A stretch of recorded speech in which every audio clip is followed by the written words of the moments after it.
نحمد ونصلی علی رسول الکریم اما بعد فاعوذ باللہ من الشیطان الرجیم بسم اللہ الرحمن الرحیم۔ ہم قرآن مجید کی تفسیر کر رہے ہیں اور سورہ البقرہ کی آیت نمبر 6 پر ہیں آج، تو ہم شروع کرتے ہیں۔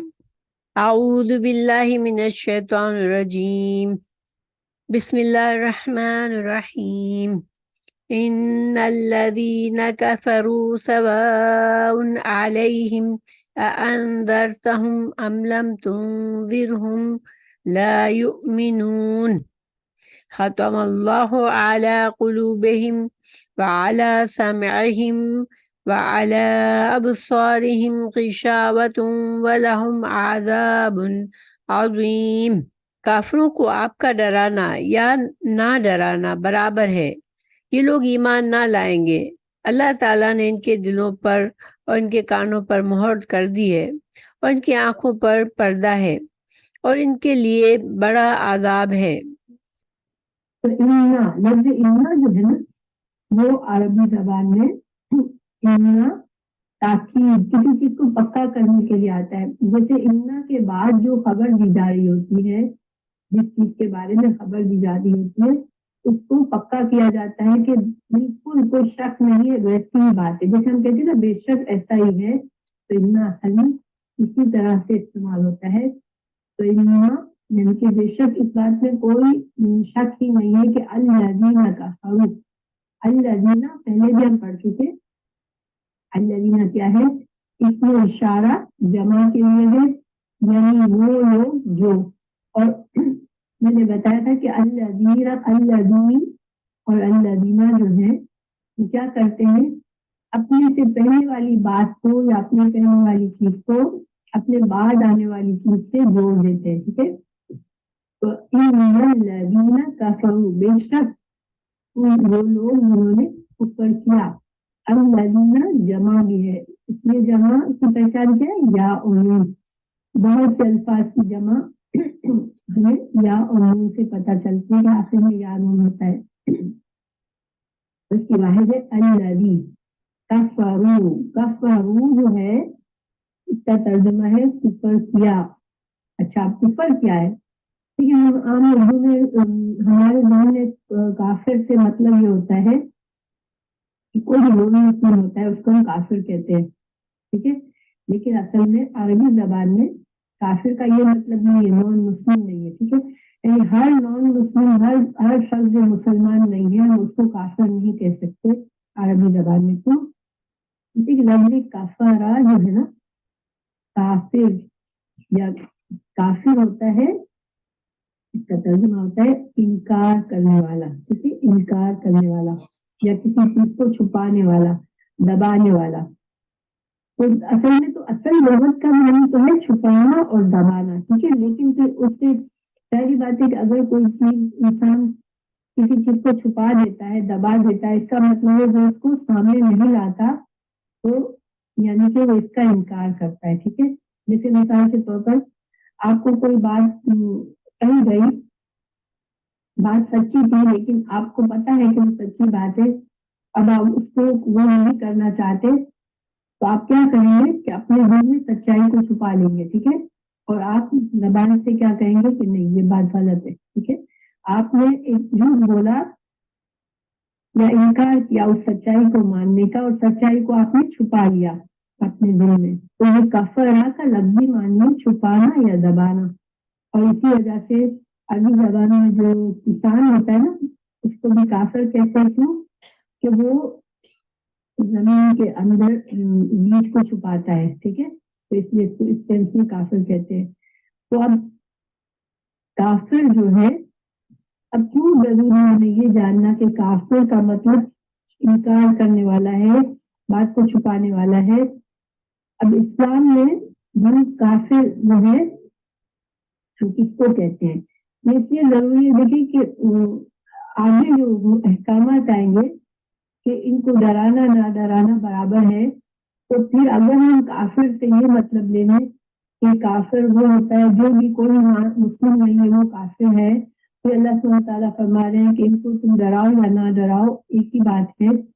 تو اس کا مطلب تو یہ ہوگا کہ ہم کسی نئے مسلم کو اسلام کی دعوت دیں گے تو فائدہ ہی نہیں ہوگا، ٹھیک ہے نا. تو اسی وجہ سے اس بات کو سمجھنا بہت ضروری ہے کہ کافر سے مطلب یہ نہیں ہے کہ نان مسلم. مگر کافر کیا ہوتا ہے ابھی میں بتاتی ہوں کافر کیا ہوتا ہے. دیکھیں اللہ سبحانہ تعالیٰ خالق ہے، ٹھیک ہے. اللہ تعالیٰ نے جو ہمیں پیدا کیا تو اللہ نے اپنی پہچان ہماری پیدائش ہماری دنیا سے آنے سے پہلے ہمارے دل میں ڈال دی کہ اللہ سبحانہ تعالیٰ کی معرفت کہ اللہ کون ہے، اللہ ایک ہے، اللہ کی وحدانیت ہمارے دل میں ڈالی گئی. نیکی کیا ہوتی ہے، بدی کیا ہوتی ہے، یہ ہمارے دل میں ڈالی. دیکھیں انسان کو اگر نیچر پر ہوتا ہے کہ انسان اس کو کسی چیز میں بگاڑا نہیں ہوتا تو وہ ہمیشہ بائی نیچر اچھی چیزوں کو پسند کرتا ہے، اچھا کرنا پسند کرتا ہے، برا کرنا پسند نہیں کرتا. تو نیکی اور بدی کا شعور یہ انسان کے دل میں اللہ نے ڈالا ہے. اسی طرح جذبہ شکر ہے کہ کوئی ہمارے ساتھ اچھا کرے تو اس دل میں خود بخود انسان کے دل میں ایک شکر کا جذبہ آنا یہ فطری چیز ہے، ٹھیک ہے. کہ آپ کے ساتھ کسی نے فیور کی، آپ کے ساتھ احسان کیا تو آپ نے دل میں اس کے لیے شکر محسوس کیا. اور آپ نے اگر آپ اچھے انسان ہیں تو آپ حق کو چھپائیں گے نہیں، آپ اس کا شکریہ ادا کریں گے، ٹھیک ہے. بعض لوگ ایسے بھی ہوتے ہیں کہ آپ ان سے کوئی اچھائی کرے وہ کبھی بھی پلٹ کے آپ کا شکریہ نہیں کریں گے. کیوں؟ اس لیے کہ ان کے دلوں میں یہ حسد اور اپنی بڑائی ہوتی ہے کہ میں فلاں بندے کا شکر کروں گا تو گویا میں چھوٹا بن جاؤں گا کہ میری کوئی ضرورت اس نے پوری کی ہے، ٹھیک ہے. تو ایون وہ آپ سے فیور بھی لیں گے، آپ کے کام بھی لیں گے آپ سے، لیکن آپ کا شکریہ نہیں ادا کریں گے. تو جو شکر نہیں کرتا وہ بھی اصل میں کیا کر رہا ہوتا ہے کہ وہ چھپا رہا ہوتا ہے. تو یہ جو اللہ سبحانہ تعالیٰ نے ہمارے نیچر میں جو چیزیں ڈال دی ہیں، اللہ کی معرفت، اللہ کی وحدانیت یعنی کہ اللہ کو ایک ماننا، اور جو نیکی کیا ہے، بدی کیا ہے، پھر کسی کا شکر ادا کرنے کا جذبہ، نعمت کو پہچان کر جیسے شکر گزار بننے کا جذبہ، یہ ساری چیزیں ہماری نیچر میں ہے، ٹھیک ہے.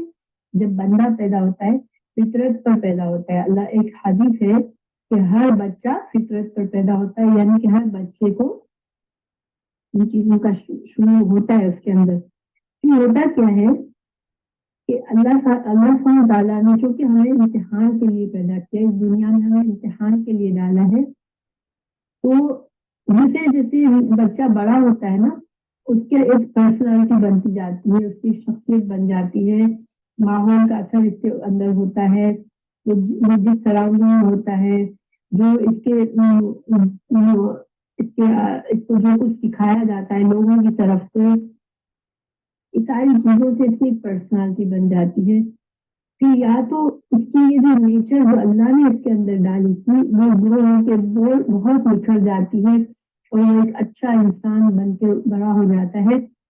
مطلب اللہ کا بھی شکر گزار ہے، جو کہ اللہ کو بھی مانتا ہے، اللہ کے احسان کو بھی مانتا ہے اور بندوں کے احسان کو مانتا ہے، وہ اللہ کا حق ادا کرتا ہے، وہ بندوں کا حق ادا کرتا ہے. اس لیے کہ وہ ایک اس کی نیچر جو تھی، جو اچھائی اللہ نے اس کے نیچر میں جو پہچان رکھی تھی وہ گرو ہو کے بہت زیادہ اور نکھر گئی اور خوبصورت ہو گئی، ٹھیک ہے. کچھ لوگ ایسے ہوتے ہیں جو کہ برے ماحول میں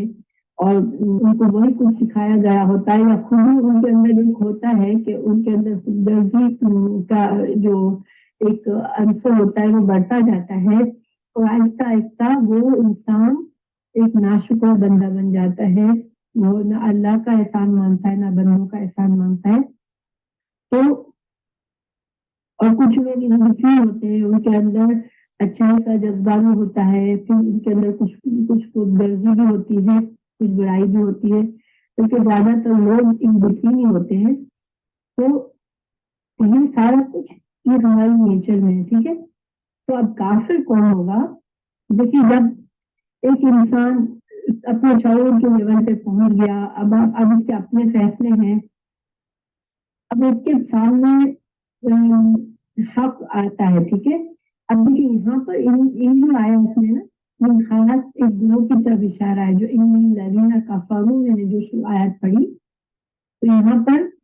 جیسے تمہیں کافر کا آپ کو میں ڈسکرپشن بتا رہی تھی، لیکن یہ جو آیات ہے وہ خاص طور سے ایک خاص گروہ کی طرف اس کا اشارہ ہے. اور وہ گروہ کون سا تھا؟ وہ جیسے قریش کے جو بڑے لیڈ سرکش اور بہت ہی ضدی ہڈن خودغرض حاصل قسم کے لوگ تھے، اور جو بنی اسرائیل کے اسی طرح کے لوگ تھے، لیڈرز تھے، دعویٰ کا لیڈر بھی ایسے تھے ان کے، اور جو منافقین کے لیڈرز تھے جن کا دنیا پسندی میں ان کی وہ دنیا اتنی زیادہ ان کو پسند تھی، اور ان کی جو شخصیت بلڈ ہوئی تھی، اس میں جو اللہ کی بنائی ہوئی فطرت ہوتی ہے نا، وہ اس قدر مست ہو چکی تھی. وہ اپنے غرور تکبر میں اپنے آپ کو، چونکہ اللہ نے ان کو بہت کچھ دے دیا تھا، ان کے پاس مال بھی تھا، ان کے پاس شہرت اور جیسے لیڈرشپ بھی تھی، تو ان کے اندر اتنا اپنے آپ میں اتنا غرور ان کو آ گیا تھا. انہوں نے جو اللہ کی بنائی ہوئی نیچر ہوتی ہے، فطرت ہوتی ہے، جو اچھائی ہوتی ہے، جو اچھائی کو قبول کرنے کی جو صلاحیت ہوتی ہے نا، وہ ان کی مست ہو چکی تھی. تو انہوں نے کیا کیا، جب رسول اللہ صلی اللہ علیہ وسلم نے اللہ کا پیغام ان کے سامنے رکھا، اسلام کی دعوت رکھی، تو ان کو سمجھ آ گئی. کیوں سمجھ آ گئی؟ پہلی بات، رسول اللہ صلی اللہ علیہ وسلم ان کے درمیان موجود تھے، اور وہ بچپن سے ان کو جانتے تھے کہ وہ کیسے انسان ہیں. ان کی خوبیوں کے وہ خود بھی قائل تھے کہ یہ سچے انسان ہیں اور نیک انسان ہیں. اور جب انہوں نے سب سے بڑی سچائی پیش کی، ایمان پیش کیا، تو انہوں نے ان کو پوری طرح سے جھٹلا دیا. کیوں جھٹلایا؟ کہ ان کو اس میں اپنے فائدوں کا نقصان لگا کے جو ہمیں فائدے حاصل ہیں، ہمیں پاور حاصل ہے، جو ہمیں مال حاصل ہے، جو لوگ ہماری بات سنتے ہیں، ہم نے اگر ان کی بات مانی تو یہ تو ہمارا سب کچھ ختم ہو جائے گا. پھر ہم کو تو ان کی بات ماننی پڑے گی، بجائے اس کے کہ ہم لوگوں سے اپنی بات منوائیں. ہمیں ان کے اندر میں آنا پڑے گا، ان کی بات ماننی پڑے گی، ہمیں اللہ کے سامنے جھکنا پڑے گا، ہمارا فائنینشیل لاس ہوگا. کعبہ جو تھا اس زمانے میں بھی ایک عبادت گاہ تھی، اور اس میں بہت سارے بت رکھے ہوئے تھے، اور کہاں کہاں سے لوگ آتے تھے وہاں پر عبادت کرنے کے لیے. تو اب ظاہر نہیں سارا ان کے پاس ریونیو تھا، لوگ ظاہر باتیں باہر کے لوگ آتے ہیں. آج بھی آپ کو پتا ہے کہ ٹورسٹ جو آتے ہیں اس سے کتنی اس شہر کو، اس ملک کو فائدہ ہوتا ہے. تو ان کو بہت عزت حاصل تھی. کعبہ کے متولی تھے قریش، اور یہی حال اہل کتاب کا تھا کہ مدینہ میں اہل کتاب جو تھے وہ ان کی بڑی اہمیت تھی، بڑا ان کی شان تھی، اس لیے کہ ان کے پاس لوگ جاتے تھے مشورے لینے کے لیے. یہ تو ان کے پاس تو اللہ کی کتاب موجود ہے، یہ تو بڑے پڑھے لکھے لوگ ہیں، بڑے علم والے لوگ ہیں. تو ان کی یعنی کہ جو جاہل لوگ تھے، جو مشرک جاہل لوگ تھے، بت پرست تھے، ان کو جب کبھی کوئی مسئلہ آتا تو وہ بھی جاتے تھے ان کے پاس، اور ان کو بڑی عزت دیتے تھے. اور ان کو ظاہری بات ہے فائنینشیلی بھی اسی وجہ سے وہ بہت ہائی اس پہ تھے. اور منافقوں کا بھی یہی حال تھا کہ جو منافق لوگ تھے، منافق اس وقت تو موجود نہیں تھے، لیکن ظاہر منافق بعد میں بنے رسول اللہ صلی اللہ علیہ وسلم کی دعوت کے بعد. تو ان سب وہ جو سارے لیڈرز تھے، سارے لوگ تھے، انہوں نے کیا کیا کہ اس حق کو پہچان لیا اچھی طرح سے. رسول اللہ صلی اللہ علیہ وسلم کو بھی پہچان لیا کہ یہ سچے انسان ہے، اللہ کی دعوت کو، اسلام کی دعوت کو بھی پہچان لیا کہ یہ سچ ہے، لیکن وہ اس کو ماننا نہیں چاہتے تھے. نہ ہی وہ یہ چاہتے تھے کہ عام لوگ اس کو مان لیں. ٹھیک ہے، اگر سارے لوگ اس دعوت کو مان لیتے تو پھر ان کا تو نقصان ہی ہو جاتا. تو اس وجہ سے انہوں نے اس حق کو ماننے سے انکار کر دیا، اس حق کو چھپا دیا اپنے دل میں، یعنی اس کو اتنا دبا دیا اپنے اندر کہ وہ خود بھی اس کو پھر پہچان نہیں پا رہے تھے کہ یہ سچ ہے. ٹھیک ہے، اس وجہ سے ان کو کافر کہا ہے. اور آج بھی ایسے ہی لوگ کافر کہلائیں گے جن کو سارا کچھ حق پتہ ہے، سب کچھ جانتے ہیں، دین کا سارا علم پتہ ہے، لیکن اس کے باوجود وہ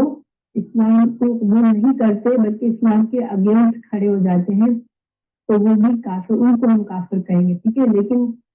ایسے بہت سے لوگ ہوتے ہیں جن کو انہوں نے بہت غور ہی نہیں کیا ہوتا ہے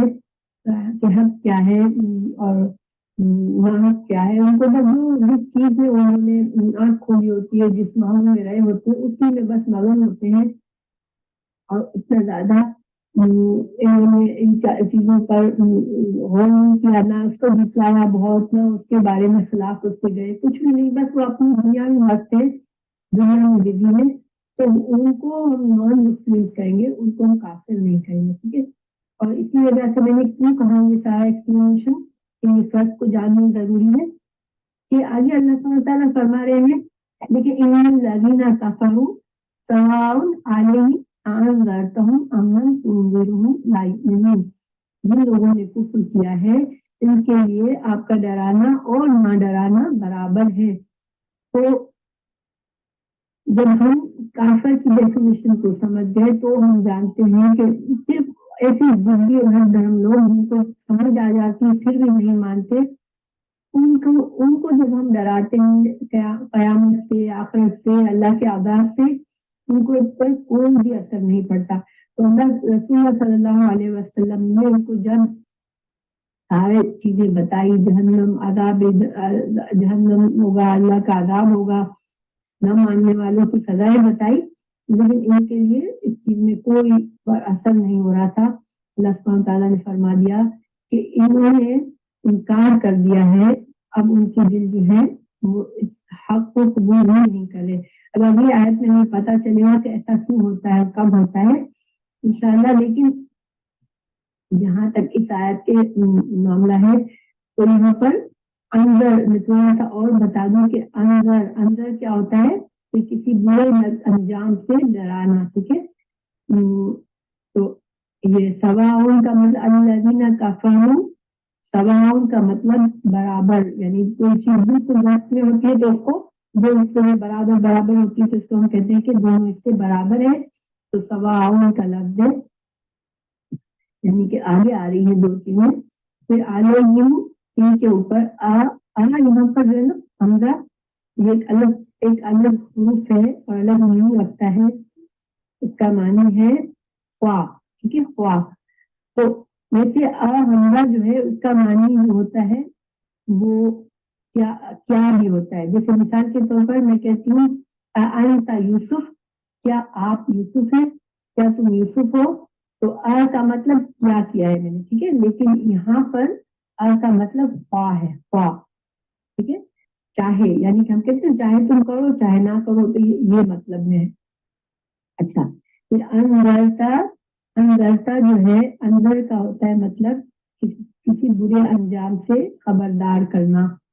اور تا یہاں پر سے مطلب تم، یعنی آپ ان کو رسول اللہ صلی اللہ علیہ وسلم سے فرمایا جا رہا ہے کہ آپ ان کو ڈرائیں،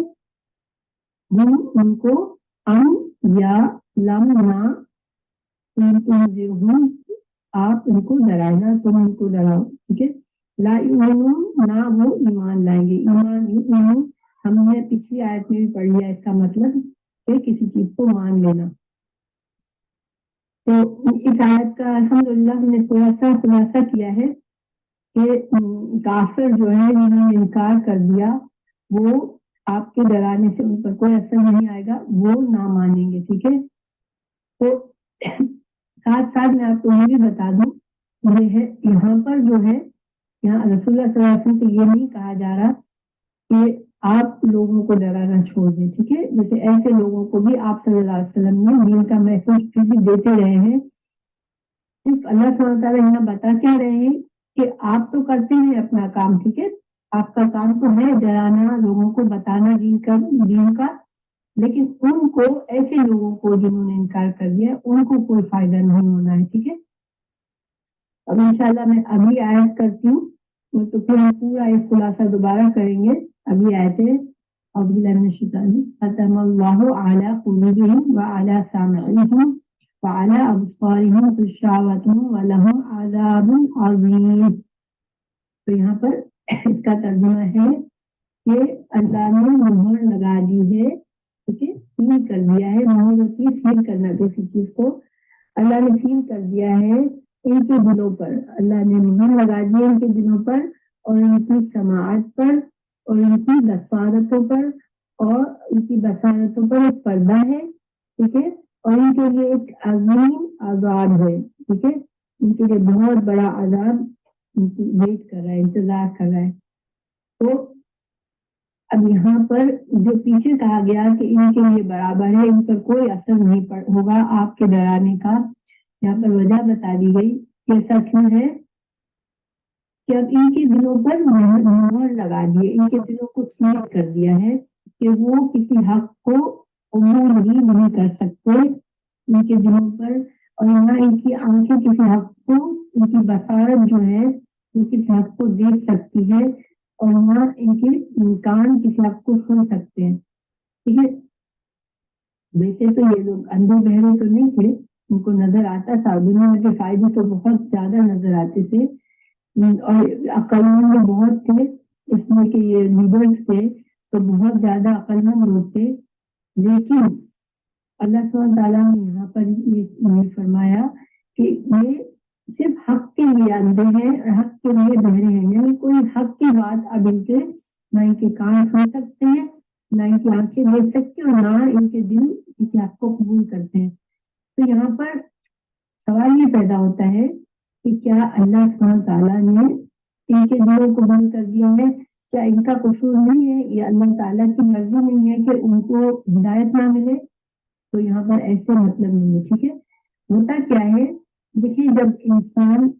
ایک حدیث ہے کہ انسان جو ہے جب ایک گناہ کرتا ہے تو اس کے دل پر ایک کالا دھبا لگ جاتا ہے، اللہ کی نافرمانی کا کام کرتا ہے تو اس کے دل پر ایک کالا دھبا لگ جاتا ہے، پھر اس دھبے کو جب اگر انسان اللہ سے توبہ کرتا ہے اور نیکی کا کوئی کام کرتا ہے تو وہ دھبا جو ہے اس کے دل سے ہٹ جاتا ہے، لیکن اگر انسان اس گناہ پر جمع رہتا ہے، ٹھیک ہے، جو گناہ اس نے کیا اسی پر جمع رہتا ہے اور اس کو برا بھی نہیں سمجھتا تو وہ دھبا وہیں رہتا ہے، پھر اسی طرح جتنی گناہ کرتا جاتا ہے اتنا زیادہ اس کے دل پر دھبے لگتے جاتے ہیں۔ جیسے مثال کے طور پر دیکھیں، اگر ہم ایک لوہے کی راڈ لے لیں اور اس کو ہم کھلی ہوا میں پانی میں چھوڑ دیں، جہاں پر بارش بھی آتی ہے ہوا میں چھوڑ دیں، چھت پہ رکھ دیں، صحن میں رکھ دیں، کہیں رکھ دیں، ٹھیک ہے، اب کچھ دنوں کے بعد آپ دیکھیں گے کہ اس پر رنگ لگنا شروع ہو جاتا ہے۔ اگر آپ کو احساس ہوا تھوڑا سا رنگ لگا ہے، آپ جلدی سے اس کو اندر لے آئے، اس کو صاف کر دیا تو رنگ ہٹ جائے گا اور راڈ پھر سے اچھی ہو جائے گی، لیکن آپ نے اس کو لاپرواہی کی، چھوڑ دیا تو پھر ایک وقت آئے گا کہ اگر پھر آپ اس کو دیکھیں گے، آپ اس کو اٹھائیں گے تو لوہا جو ہوگا اس کا بالکل گل چکا ہوگا، اس کا زنگ جو ہے وہ اب اترنے والا نہیں ہے، ٹھیک ہے، زنگ نے پورے لوہے کو کھا لیا اور پھر اب وہ ایسی چیز ہو گئی کہ وہ یوزلیس ہو گئی، اب اس سے اس کو صاف نہیں کیا جا سکتا۔ تو بالکل اسی طرح سے ہمارا دل اللہ نے بنایا ہے کہ جب انسان جب اللہ کی فرما برداری کے کام کرتا ہے، جب اللہ کے خوش ہونے والے کام کرتا ہے تو اس کا دل صاف ہوتا ہے بالکل، اور جو وہ غلط کام میں پڑ جاتا ہے، گناہوں میں پڑ جاتا ہے، وہ جان رہا ہوتا ہے کہ وہ گناہ کر رہا ہے، کیونکہ اللہ نے اس کو سمجھ دی ہے۔ میں نے پہلے ہی بتایا کہ ہر انسان کی فطرت میں اچھائی اور برائی کی پہچان رکھ دی گئی ہے، اور ہر انسان کا ایک ضمیر بھی ہے جو اس کو بتاتا رہتا ہے کہ دیکھو یہ بات صحیح نہیں ہے، لیکن وہ پرواہ نہیں کرتا، وہ اسی گناہ پر رہتا ہے اور اللہ کی نافرمانی پر رہتا ہے، تو اس کا دل آہستہ رنگ آلود ہوتے ایسا ہو جاتا ہے کہ اب وہ اس کے اندر کوئی اچھائی خیر کی گنجائش نہیں رہتی، وہ بالکل سیل ہو جاتا ہے، اور اس کا ہم تجربہ کرتے رہتے ہیں دنیا میں۔ دیکھیں ہم دیکھتے ہیں کہ بعض لوگ عجیب سے ہوتے ہیں کہ کچھ بھی ہو جائے، یعنی کہ کتنا بھی بڑا دنیا میں اللہ تعالیٰ کی کوئی نشانی آ جائے، طوفان آ جائے، زلزلہ آ جائے، بہت تباہی مچ جائے، ان کی زندگی میں بہت سے نقصانات ہو جائے، بہت مشکلات میں گر جائے، لیکن ان کو کسی طرح اللہ کی طرف جھکنا آتا ہی نہیں ہے، نہ اللہ کی طرف سے ان چیزوں کو نشانی سمجھنے کی توفیق آتی ہے۔ آپ اس کو اچھی سے اچھی بات سمجھا دیں، اچھی سے اچھی نصیحت دے دیں، لیکن ان پر اثر نہیں ہوتا۔ تو ایسے بہت سے لوگ ہمیں نظر آتے ہیں آج بھی، اور ہر زمانے میں ہوتے ہیں۔ تو وہی اسی چیز کو کہا جاتا ہے کہ ختم، اس سے دل پر جو ہے مہر لگ گئی ہے۔ یہ اصل اللہ کا قانون ہے، کیونکہ اللہ تعالیٰ نے یہ قانون بنایا ہے کہ گناہ کرنے سے دل پر دھبا لگتا ہے، تو پھر چونکہ یہ اللہ کا قانون کے تحت ہو رہا ہے یہ کام، کہ انہوں نے اللہ کی نافرمانی کرتے رہے وہ، اور ان کا دل خراب ہوتا گیا، اور آخر کار بالکل ہی بیکار ہو گیا کہ وہ کسی حق کو نہیں قبول کر سکتا۔ تو اس میں اللہ سبحانہ تعالیٰ کا نہیں کہ اللہ تعالیٰ نے ان کو محروم کر دیا ہے، ٹھیک ہے،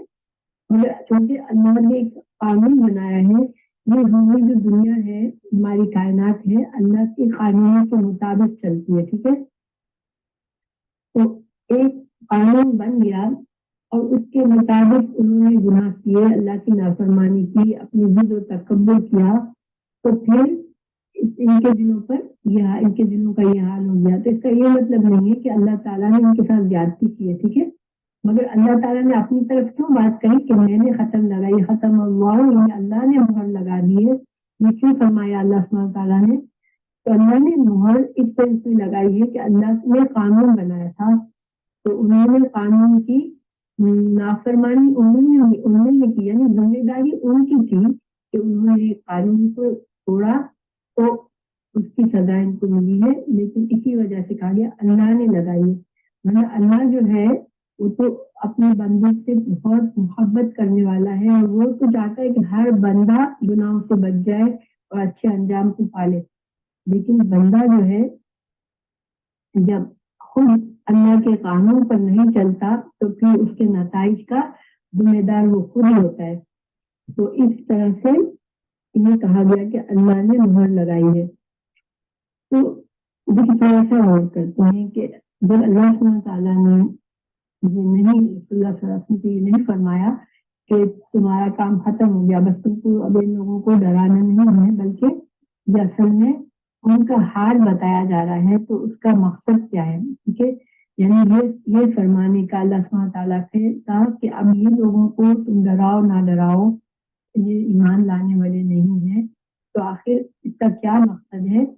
تو مقصد یہاں پر اصل میں یہ ہے کہ دیکھیں رسول اللہ صلی اللہ علیہ وسلم کو تسلی دینے کا پہلا سب سے بڑا مقصد یہ ہے کہ آپ صلی اللہ علیہ وسلم کو تسلی دی جا رہی ہے۔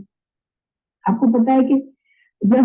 اتنی خیر خواہی کی جائے کسی کے ساتھ، اتنی بھلائی کی جائے، اور آپ صلی اللہ علیہ وسلم کے ساتھ ان کا جو رویہ تھا صرف تکلیف دینے والا تھا، نہ وہ بات مانتے تھے آپ کے، نہ اسلام لاتے تھے، نہ اسلام کی کوئی مدد کرتے تھے، بلکہ جو بھی مسلمان ہوتا تھا ان کے ساتھ ظلم و زیادتی کرتے تھے، اور خود رسول اللہ صلی اللہ علیہ وسلم کے ساتھ زیادتیاں کرتے تھے۔ تو ظاہر بات ہے کہ انسان ہونے کے ناطے آپ صلی اللہ علیہ وسلم کو یہ چیزیں تکلیف دیتی تھی، کہ خاص طور سے جب آپ کے اپنے لوگ، اپنی فیملی کے لوگ، قریش کے لوگ، تو آپ کی ان کی فیملی کے لوگ تھے، اور جب اتنے خیر خواہی کے بعد جب انسان کو بار بار غلط رویہ سامنے آئے تو انسان کو بہت دکھ ہوتا ہے۔ تو آپ صلی اللہ علیہ وسلم کو تسلی دی جا رہی ہے کہ دیکھیں آپ تو صرف اپنا کام کر سکتے ہیں، اب وہ لوگ جو نہیں مان رہے ہیں تو یہ ان کے نہ ماننے کی یہ وجہ ہے، ابھی ان کا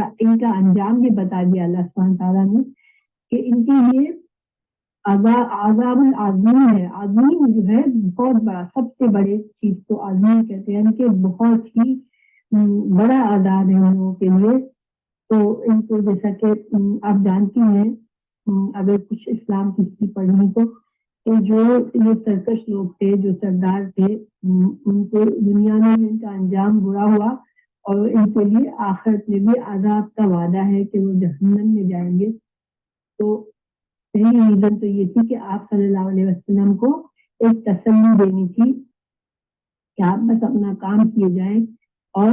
ان کی جو برے رویے سے آپ کا دل نہ چھوٹا ہو. اور یہ چونکہ اسی طرح سے یہ قرآن کی آیات جو ہیں وہ صرف ایک زمانے کی نہیں ہوتی ہے. ٹھیک ہے، اگر اس زمانے کے کافر مراد تھا، اس زمانے میں ایسے لوگ موجود تھے، تو آج بھی ایسے لوگ موجود ہیں. ٹھیک ہے، اور آج بھی بہت سے لوگ انبیاء کی سنت پر چل کر کے اللہ کے دین کو پھیلانا چاہتے ہیں، اور وہ ایسے لوگوں کو تعلیم دینا چاہ رہے ہیں، اسلام کی طرف بلانا چاہ رہے ہیں. تو ان کے ساتھ بھی یہ رویے ہوتے ہیں. تو اس وجہ سے یہاں آپ صلی اللہ علیہ وسلم کو تسلی دی گئی وہاں پر، اور لوگوں کو بھی اگر باہر کے لوگوں کو بھی اسی طرح کے حالات پیش آتے ہیں اور وہ دین کے لیے ان کو مشکلات پیش آتی ہیں، تو ان کے لیے بھی تسلی عنایات میں کہ آپ کچھ بھی کر لیں. کچھ لوگ ایسے ضرور ہوں گے جن کے اوپر کوئی اثر نہیں ہوگا، اور وہ آپ کی اچھائی کے جواب میں ہمیشہ برائی ہی آپ کو ان سے ملے گی. ٹھیک ہے، اور وہ ایمان ان کے نصیب میں نہیں ہے تو وہ ایمان کو کبھی نہیں حاصل کر لیں گے. اور دیکھیے ان آیات میں دوسری بات کیا ہے ہمارے سمجھنے کے لیے، کہ انسان کے دل کبھی اتنے سخت ہو جاتے ہیں، ان پر مہر لگ جاتی ہے کہ پھر وہ ریٹرن کے پوائنٹ پر پہنچ جاتے ہیں کہ اب وہ کبھی بھی خیر اور بھلائی کو نہیں پا سکیں گے. تو ہمیں اس پوائنٹ سے ڈرنا چاہیے. اور دیکھیے اس کی ابتدا بس ایک گناہ سے، ایک برائی سے ہوتی ہے کہ جب انسان گناہ کرتا ہے تو اس کے دل پر ایک دھبا لگتا ہے. تو ہمیں کیا سبق سیکھنا ہے کہ ہمیں انسان ہے، ظاہری باتیں ہیں اور ہم سے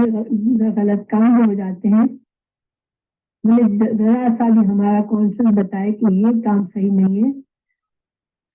تو ہمیں اپنے ضمیر کی آواز کو سننا چاہیے اور ہمیں فوراً سے اللہ کی طرف رجوع کرنا چاہیے اور اپنے گناہوں کی توبہ سچے دل سے مانگنی چاہیے اور ہر وقت اپنی اصلاح کی کوشش کرنی چاہیے. اس لیے کہ اگر ہم جو ہے ہمارے اندر ضد و تکبر آ گیا، اگر ہم اپنے غلط رویے ہم کرتے جائیں گے اور ہم اس کے اوپر غور و فکر نہیں کریں گے، اس کو اصلاح کی کوشش نہیں کریں گے، تو اللہ نہ کرے کہ ہمارے دل کے اندر یہ سیاہی بڑھتی جائے. اس لیے کہ جب ایک بار دل سخت ہو جاتے ہیں،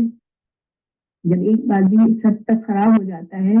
تو اس کے بعد اس کو نو ریٹرن کے پوائنٹ پہ پہنچ جاتا ہے. اللہ نہ کرے، اللہ ہم سب کو ایسے برے انجام سے بچائے یا ایسی شخصیت بننے سے بچائے جو کہ حق کو دیکھے سمجھے لیکن حق بات کو قبول نہ کرے. اور یہ تو دین کی بات ہے نا. ٹھیک ہے، انسان دین کے معاملے میں دیکھیں آپ نے بہت سے لوگ ایسے ملے ہوں گے آپ کو دنیا میں جو دنیا کے معاملات میں بھی، لوگوں کے معاملات میں بھی حق کو قبول نہیں کرنا چاہتے، کیونکہ وہ اپنے طریقے سے رہنا چاہتے ہیں، اپنی ضد کرنا چاہتے ہیں اور ہر بات میں وہ اپنی خود غرضی سے اپنے مطلب کے کام کرنا چاہتے ہیں. تو آپ لوگوں نے دیکھا ہوگا کہ ایسے لوگوں کو آپ پوری طرح سے پورے دلائل کے ساتھ آپ سمجھانے کی کوشش کرتے ہیں کہ دیکھیں آپ جو بات کر رہے ہیں وہ صحیح نہیں ہے اور اس طرح سے اس وجہ سے صحیح نہیں ہے. لیکن آپ نے دیکھا ہوگا کہ آپ کی کتنی بہترین دلائل ان کو دے دیں، وہ گھوم پھر کر اپنے جھوٹ پر جم جائیں گے کہ نہیں ایسا ہی ہے ویسا نہیں ہے. ٹھیک ہے، تو یہ رویہ بھی بہت خطرناک ہے. اس لیے کہ جو انسان دوسرے انسانوں کے حقوق کے معاملے میں مستقبل بنتا ہے اور اپنی ضد اور حسد اور اپنی خود غرضی اور اپنے تکبر کی وجہ سے دوسرے انسانوں کے حقوق کا خیال نہیں کرتا اور حق بات کو قبول نہیں کرتا، پھر ایک وقت آتا ہے کہ وہ اللہ کے ساتھ بھی اس کا وہی معاملہ ہوتا ہے کہ وہ اللہ کے حق کو بھی نہیں قبول کرتا، اس کی صلاحیت جو ہے وہ کم ہوتی جاتی ہے. تو انسان کو ہمیشہ اپنے دل کی صحت کا خیال رکھنا چاہیے. اس طرح ہمیں معلوم ہے کہ ہم اگر اپنے جسم کا خیال نہیں رکھیں گے، کیونکہ ہم صبح اٹھتے ہیں، اپنے دانت صاف کرتے ہیں، اپنا منہ دھوتے ہیں، اپنے بال سنوارتے ہیں، پھر اپنی صفائی اپنی ہائیجین کا خیال رکھتے ہیں، اور اگر ہمیں پتہ ہے کہ ہم یہ چیزیں نہیں کریں گے تو ہماری باڈی جو ہے وہ سفر کرے گی. اسی طرح ہم اپنی غذا کا خیال رکھتے ہیں کہ اگر ہم صحیح کھانا نہیں کھائیں گے تو ہم بیمار ہوں گے، ہماری صحت خراب ہوگی. اسی طرح ہماری جو روح ہے، ہمارا جو دل ہے، ہمیں اس کی صحت کا بھی خیال رکھنا بہت ضروری ہے. اور اس کے لیے جو بھی دل کی بیماریاں ہیں نا، دیکھیے جو بری فیلنگ ہوتی ہے نا انسان کے اندر، جو خود غرضی ہوتی ہے، حسد ہوتا ہے، بغض ہوتا ہے، ضد ہوتی ہے، اپنی بڑائی کا احساس ہوتا ہے، اپنی انا ہوتی ہے، یہ ساری جو منفی چیزیں نا ان کو ہمیں اپنے اندر سے ان کا خیال رکھنا چاہیے. اس لیے یہ ساری جو ہے دل کی بیماریاں ہیں، اور یہ اگر بڑھتی جائیں گی تو انسان کے دل میں آہستہ آہستہ سختی آتی جائے گی، اور ہمیں دل کی سختی سے اللہ سے پناہ مانگنی ہے. ٹھیک ہے، تو دیکھیے تیسری بات یہاں پر یہ سمجھ آتی ہے کہ یہ اللہ سبحانہ تعالیٰ نے یہاں پر تین چیزوں کا ذکر کیا ہے کہ ان کے دلوں پر مہر لگائی ہے، ان کے کانوں پر مہر لگائی، ان کی آنکھوں پر پردہ ہے. دیکھیے یہ جو چیزیں ہیں نا انسان کو، یہ یہاں پر آنکھیں اور کان نہیں، اصل میں کیا ہے، سننے کی جو صلاحیت ہوتی ہے، سماعت اور بصیرت. یعنی جو سماعت اور بصیرت جو ہوتی ہے نا وہ چیز ہوتی ہے جو ہماری آنکھیں اور ہمارے کان جو چیزوں کو جیسے سنتے ہیں، آنکھیں دیکھتی ہیں، وہ دل تک پہنچتی ہے، اور دل جو ہے ان چیزوں کو حق اور باتیں بتاتا ہے ہمیں ہر معاملے میں زندگی کے، چاہے وہ عمر کے معاملات ہو، چاہے اللہ کا معاملہ ہو، ہمیں مسلسل یہ ہمارا عمل ہوتا ہے. اس لیے کہ اللہ سبحانہ تعالیٰ نے نچلے انسان کو دیے. اسی وجہ سے انسان اور جانور میں فرق ہے کہ انسان کو اللہ نے یہ عظیم صلاحیتیں دی ہوئی ہیں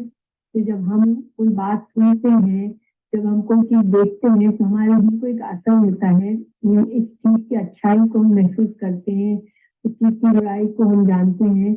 تو ہمیں ان صلاحیتوں کو ایک انسان کے اسٹینڈرڈ کے لحاظ سے استعمال کرنا چاہیے، جانور کے لیول پر نہیں. دیکھیں جانور بھی ان چیزوں کو استعمال کرتا ہے، آنکھوں سے دیکھتا ہے، اپنا فائدہ دیکھتا ہے، اپنا کھانا، اپنا شکار دیکھتا ہے، اس کو کس چیز کی ضرورت ہے، اس کی جہاں تک اس سے اللہ سبحانہ تعالیٰ نے کام لینا ہے اس حد تک وہ اپنی آنکھوں اور کانوں سے اپنے دل سے معاملہ کرتا ہے. لیکن انسان کو ایک عظیم ہستی بنایا اللہ سبحانہ تعالیٰ نے. انسان اللہ کی عظیم مخلوق ہے، اور یہ اس لیے ہے کہ اللہ نے ان کو یہ چیزیں دی ہے، ایک سماج کی قوت دی ہے جس سے وہ اچھی بری بات کو اپنے اندر جب اپنے کان سے سن کے اپنے دل پر اس کا اثر آتا ہے، اسی طرح اچھی بری چیز کو دیکھ کر اس کے دل کا ایک کنیکشن ہوتا ہے ہمارا ان چیزوں سے، دل کا، آنکھوں کا، کانوں کا. اور یہی کنیکشن ہمیں انسان بناتا ہے کہ ہم یہ ساری چیزیں جو ہمارے اراؤنڈ ہم دیکھتے ہیں، جو سنتے ہیں، ان کو ہمارا دل کس طرح سے لیتا ہے، اور اس کے بعد ہمیں کیا حکم دیتا ہے کہ اب ہمیں کیا کرنا ہے. تو یہ ایک انسان کی صلاحیتیں، عظیم صلاحیتیں ہیں جن کو اگر ہم صحیح استعمال نہیں کرتے تو آہستہ آہستہ وہ بس اسی حد تک رہ جاتی ہے جیسے ایک جانور کی ہے. لیکن انسان اور جانور کا فرق آہستہ آہستہ مٹ جاتا ہے اگر انسان ان عظیم صلاحیتوں کو اس طرح نہ استعمال کرے جس طرح سے اللہ سبحانہ تعالیٰ نے ہمیں چاہا ہے کہ ہم استعمال کریں. اور اللہ تعالیٰ ہم سے کیا چاہتے ہیں کہ ہم ان چیزوں کو استعمال کر کے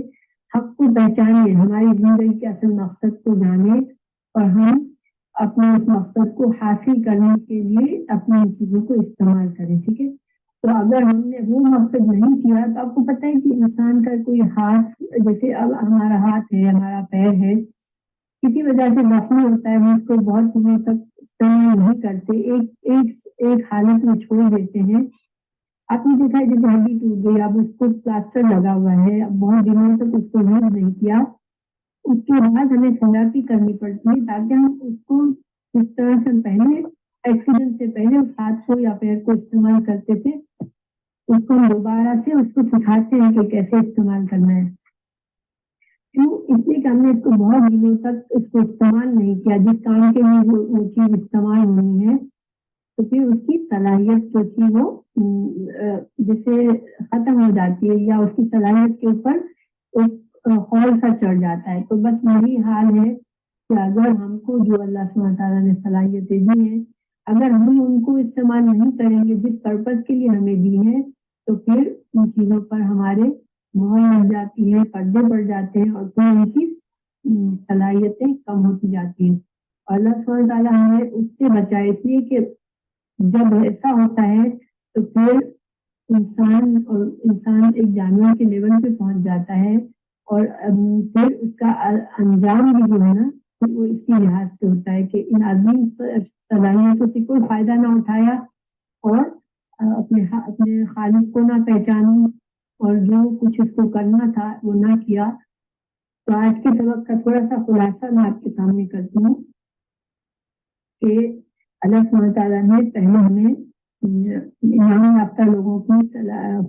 خصوصیات بتائی شروع کی 5 آیات میں. ان 2 آیات میں بالکل اپوزٹ خصوصیات بتائی جو کہ مغضوب علیہ کے جن پر اللہ کا غضب ہوا ان کی خصوصیات بتائی. اور ان کی خصوصیات میں ہمیں یہ بتایا کہ یہ لوگ ہیں کیونکہ اپنے مفاد اور اپنی ضد اور اپنی دنیا پسندی اور اپنے تکبر میں وہ ایسے لوگ ہیں کہ جن کو رسول اللہ صلی اللہ علیہ وسلم نے جیسے حق پیش کیا، یہ ان لوگوں کی طرف اشارہ ہے، اس زمانے کے کافروں کی طرف جن کو حق پیش کیا گیا، ہر طرح کے دلائل تھے، ان کو بات سمجھ بھی آ گئی. اور یہ کون لوگ تھے؟ یہ قریش کے لیڈرز تھے، یہ اہل کتاب کے لیڈرز تھے، یہ منافقین کے لیڈرز تھے، جن کو ہر طرح سے بات سمجھ آنے کے بعد بھی انہوں نے پرزور مخالفت کی اسلام کی اور آپ صلی اللہ علیہ وسلم کی مشن کی، اور آپ کو اذیتیں دی، مسلمانوں کو اذیتیں دی. تو ان کا کیا تھا کہ انہوں نے حق کو پہچان کر اس کو چھپایا، اس کا انکار کیا، اس لیے وہ کافر کہلائے. ان کے دلوں پر ان کے گناہوں اور ان کے اعمال کی وجہ سے زنگ لگ گیا. اللہ تعالیٰ نے ان کے دلوں پہ مہر لگا دی اور ان کی جو صلاحیتیں تھی بصیرت اور سماعت کی صلاحیتیں جس سے وہ حق کو سنتے حق کو سمجھتے وہ ختم ہو گئی، اور ان کے نصیب میں دنیا اور آخرت کا عذاب لکھ دیا گیا. اور اس کے بعد ہم یہ سمجھیں گے کہ قرآن کی جو آیات ہوتی ہیں وہ کبھی بھی ایک وقت پہ لمیٹڈ نہیں ہوتی، حالانکہ اس میں ان لوگوں کا ذکر ہے، لیکن آنے کی دنیا تک آئندہ تک جو بھی لوگ ان کے روش پر چلیں گے، جو ایسے ہوں گے جن کے سامنے حق آئے گا وہ حق کو نہیں مانیں گے اور جو گناہوں سے اپنے دلوں کو سخت کر لیں گے، تو پھر ان کو بھی وہی انجام ہوگا کہ چاہے ان کو کوئی خبردار کرے، برے انجام سے نہ کرے، لیکن ان کو کوئی اثر نہیں ہوگا.